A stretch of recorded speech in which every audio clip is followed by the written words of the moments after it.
My mind protects my dick by sacrificing itself. The adult protects the kid by sacrificing itself.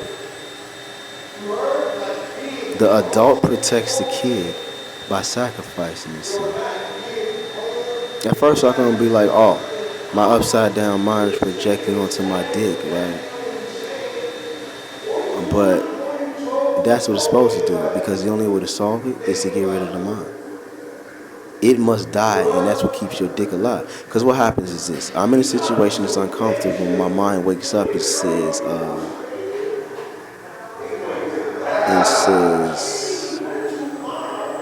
"Oh, you need to leave me alone." But that's the foundation that creates. So what happens is this: the mind dies. So the mind bubbles up. The mind bubbles up anytime there's some kind of, I guess, contrast, hole, right? The mind will bubble up as a difference, not something to necessarily follow. It shows up in contrast. That's why it's contrast, right? I could be like, well, I'm not used to this much attention, right?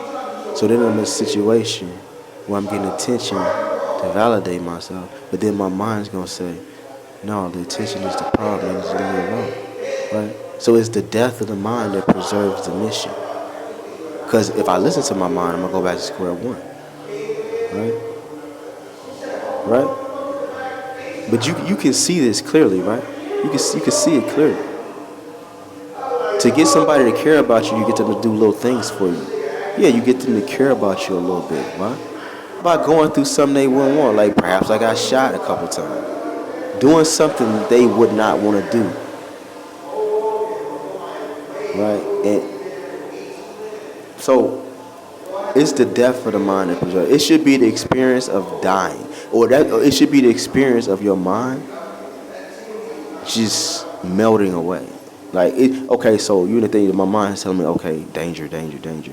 That's just the contrast to what it was yesterday. It has to be ignored until it melts away, and that's how you know how much wait time you get until you transition fully. As long as my mind is awake and bubbling, I have not fully changed. I'm still remembering yesterday. But if I listen to my mind, I'ma stay in yesterday.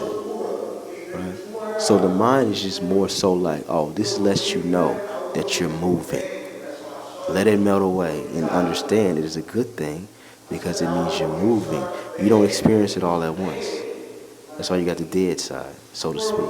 You don't experience it all at once, but you have to take account for both sides, right? But you only speak from the point of view of your mind, right? So it's gonna feel like melting away every time an issue comes up, right? I'm dealing with these difficult people. That is in my mind the process of it melting away because if I listen to it, there would never be any bond or unison. Never be there, right? It's learning how to use your controller the right way, turning it the right way by using it as a compass. When I feel like this is what it indicates. Just like when my hand tingly, it means I probably touching something hot. When I internally feel it, but of course you gotta have some internal sense of yourself. When I feel like this, it is a process of change.